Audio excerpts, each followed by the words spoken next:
Ever wonder who's really in charge of the global flow of money? Well, today we're pulling back the curtain on the powerful and often pretty invisible forces that police it all.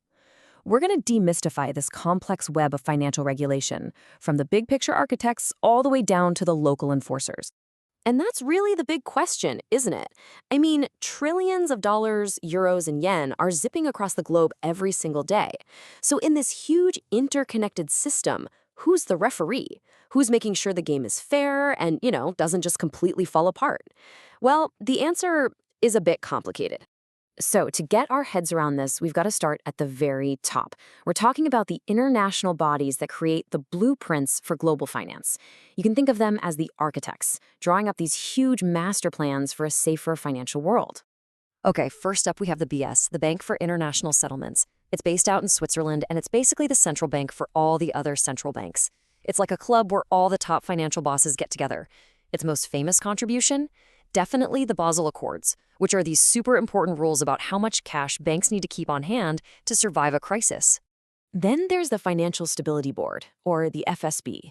If the BIS is the club, the FSB is the global watchdog. Its whole job is to keep an eye on the entire financial system, spot the weak points, and then suggest ways to fix them before we have another global meltdown. And what about the world of stocks and bonds? Well, that's where ISO comes in. That's the International Organization of Securities Commissions. It's another one of these international clubs, but for market regulators. They all work together to agree on common principles to make sure markets are fair and transparent for investors everywhere.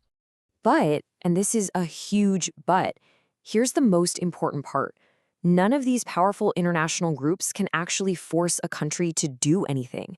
They don't write laws that you have to follow. They really just make strong recommendations and rely on kind of peer pressure to get things done. So if they don't have any real legal teeth, how do these grand ideas actually become rules people have to follow?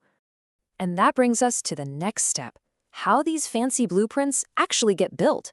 We're moving from that international drawing board to the local construction site to see how these big global standards become real, enforceable rules on the ground. This quote just nails it. It perfectly captures the whole idea. The big plans, the blueprints, are agreed upon by everyone globally.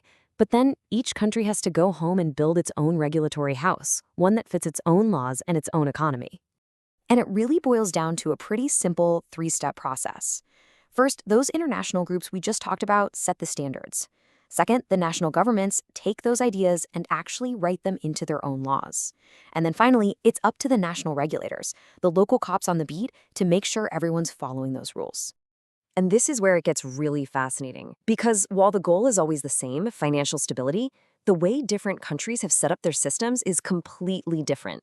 So let's take a quick tour of some of the major models out there. Right, let's start with the United States, which has what you'd call a multi-regulator system. There's no single boss here. Instead, you've got this team of powerful, specialized agencies. You have the Federal Reserve, the Fed, which acts as the central bank and supervises other banks. You've got the SEC, the Securities and Exchange Commission, which polices the stock markets. And then you even have groups like FINRA, where the industry actually helps police itself, all under the government's watch. Now, over in the European Union, they take a totally different approach, one that's designed for their single market. They have these European supervisory authorities that cover banking, insurance, and so on. But a really key player is ESMA, the European Securities and Markets Authority. It writes the super detailed technical rulebook that every single country in the EU has to follow. The goal is to create one consistent set of rules across the entire continent.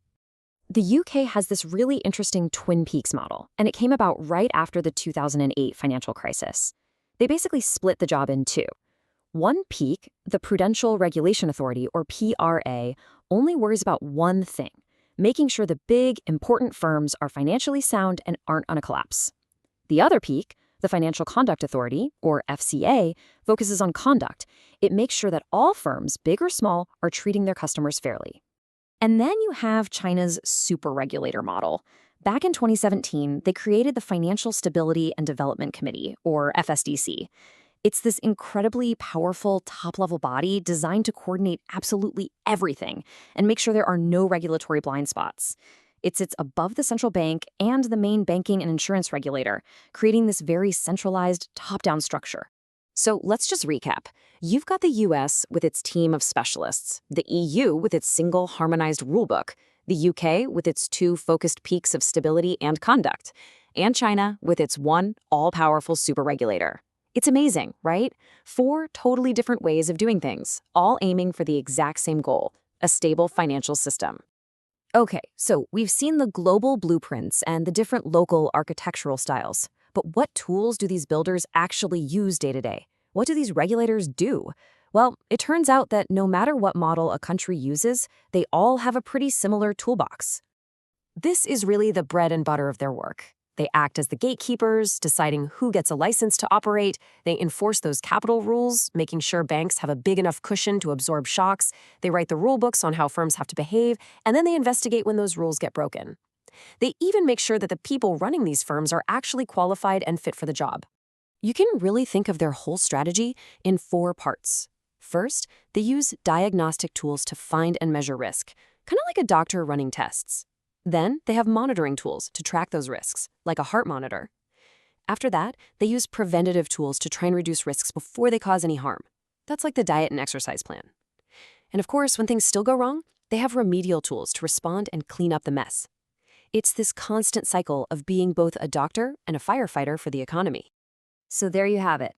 We've seen how global ideas become local rules, and we've toured the very different regulatory houses countries have built. But the financial world never stands still.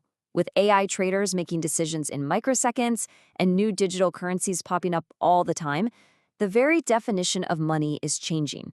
And that leaves us with one last massive question. Can this system, a system built for the 20th century, really adapt fast enough to police the money of the 21st?